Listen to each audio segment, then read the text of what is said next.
BTV ও BTV ওয়ার্ল্ডের রাত ৮টার সংবাদে আপনাদের আমন্ত্রণ জানাচ্ছি। আমি জায়েদ ইকবাল। আমি সৈয়দা হামিদা শেলি। শুরুতেই জানিয়ে দিচ্ছি সংবাদ শিরোনাম। ঢাকা মেডিকেল কলেজে চালু হলো বোন ম্যারো ট্রান্সপ্ল্যান্টেশন ইউনিট, স্বাস্থ্যসেবায় নবদিগন্তের সূচনা।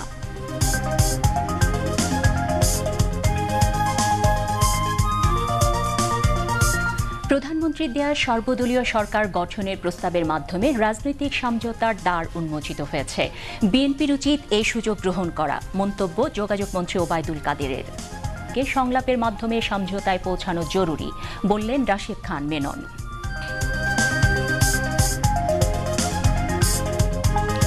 গাড়ি বোমা হামলায় সিরিয়ায় অন্তত ৩০ জনের প্রাণহানি।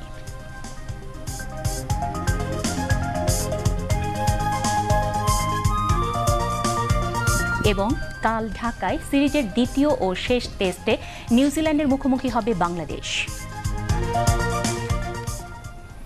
শুনছিলেন শিরোনাম, শুরু করছি বিস্তারিত। ঢাকা মেডিকেল কলেজ হাসপাতাল ২-এ বোন ম্যারো ট্রান্সপ্ল্যান্টেশন ইউনিটের উদ্বোধনের মধ্য দিয়ে বাংলাদেশের চিকিৎসা বিজ্ঞানের ইতিহাসে এক নবদিগন্তের সূচনা হলো। আজ স্বাস্থ্য ও পরিবার কল্যাণ মন্ত্রী ডক্টর আফম রুহুল হক এই ইউনিটের উদ্বোধন করেন।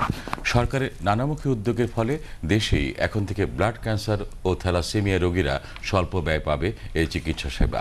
বিস্তারিত ফায়জুল্লাহ সাইদের রিপোর্টে। জীবনের গল্প আছে বাকি অল্প। মরণব্যাধি ক্যান্সার যার ভেতর বাসা বেঁধেছে, মৃত্যু ছিল তার অবধারিত। কবি, সাহিত্যিক, বুদ্ধিজীবী থেকে শুরু করে কেউই বাদ যায়নি এই মরণব্যাধির ছোবল থেকে। ব্লাড ক্যান্সার নামক এই রোগ নাটক বা চলচ্চিত্রের মাধ্যমে তুলে ধরেছেন অনেক নির্মাতাও। একসময় এই মরণব্যাধি ক্যান্সারে আক্রান্ত রোগীরা লাখ লাখ টাকা খরচ করে বিদেশে যেতেন চিকিৎসার জন্য। দেশের মাটিতে এর চিকিৎসা ছিল অকল্পনীয়। আর এই অসম্ভবকে সম্ভব করল ঢাকা মেডিকেল কলেজ হাসপাতাল ২ বোন ম্যারো ট্রান্সপ্ল্যান্টেশন ইউনিট উদ্বোধনের মধ্য দিয়ে। স্বাস্থ্য ও পরিবার কল্যাণ মন্ত্রী আফম রুহুল হক বললেন, এই ইউনিট উদ্বোধনের মধ্য দিয়ে বাংলাদেশের চিকিৎসা বিজ্ঞানের ইতিহাসে এক নবদিগন্তের সূচনা হলো। আমরা ডাক্তারদেরকে পাঠিয়েছি, নার্সদেরকে পাঠিয়েছি, আমরা উন্নত মানের সবচেয়ে বড় যন্ত্রপাতি এখানে নিয়ে এসেছি এবং আমেরিকা থেকে স্পেশালিস্ট এখানে এসে আমাদের ডাক্তারকে, নার্সকে সকলে ট্রেন করে আমরা এখন একটি পর্যায়ে চলে গেছি যেখানে আমরা চিকিৎসা শুরু করতে পারি। বিশ্বের যে কোনো উন্নত দেশের সাথে তাল মিলিয়ে দেশি বিদেশি বিশেষজ্ঞ চিকিৎসকের সমন্বয়ে এখন দেশের মাটিতেই ব্লাড ক্যান্সার ও থ্যালাসেমিয়া রোগীরা চিকিৎসা সেবা নিতে পারবে এই ইউনিট থেকে।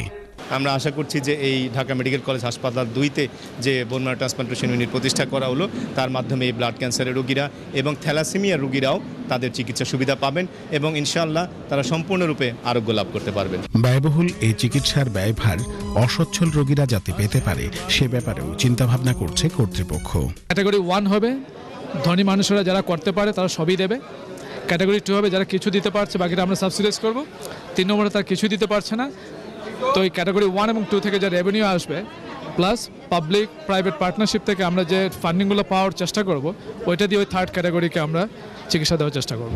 স্বাস্থ্য ও পরিবার কল্যাণ মন্ত্রণালয়ের সচিব এম নিয়াজউদ্দিনের সভাপতিত্বে অনুষ্ঠানে বক্তৃতা করেন প্রকল্প পরিচালক ডক্টর বায়েজিদ খুরশিদ রিয়াজ, অধ্যাপক doctor M A Mannan, DMCH পরিচালক ব্রিগেডিয়ার জেনারেল মোহাম্মদ মোস্তাফিজুর রহমান, অধ্যক্ষ অধ্যাপক Kazi Din Mohammad, USA Massachusetts General Hospital bone marrow transplant বিশেষজ্ঞ ডাক্তার বিমলাংশু দে, সংসদ সদস্য ডাক্তার মুস্তফা জালাল মহিউদ্দিন এবং প্রধানমন্ত্রীর স্বাস্থ্য ও পরিবার কল্যাণ ও সমাজ কল্যাণ বিষয়ক উপদেষ্টা অধ্যাপক doctor Syed মুদাসসির Ali. Bone marrow transplantation unit উদ্বোধনের ফলে এখন থেকে রোগীরা দেশেই স্বল্প খরচে চিকিৎসা সেবা গ্রহণ করতে পারবে বলে মনে করছেন সংশ্লিষ্টরা। ফায়জুল্লাহ সাইদ, বাংলাদেশ টেলিভিশন, ঢাকা।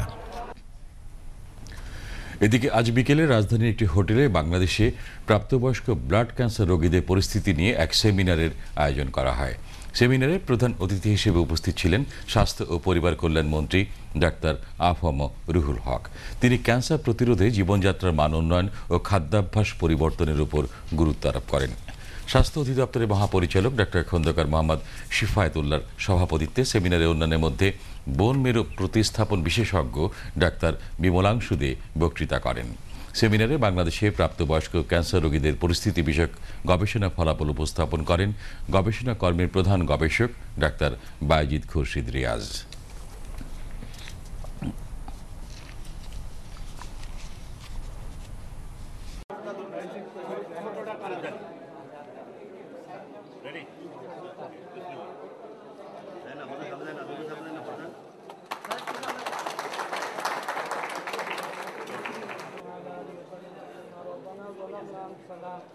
وإن لم تغفر لنا وترحمنا لنكونن من الخاسرين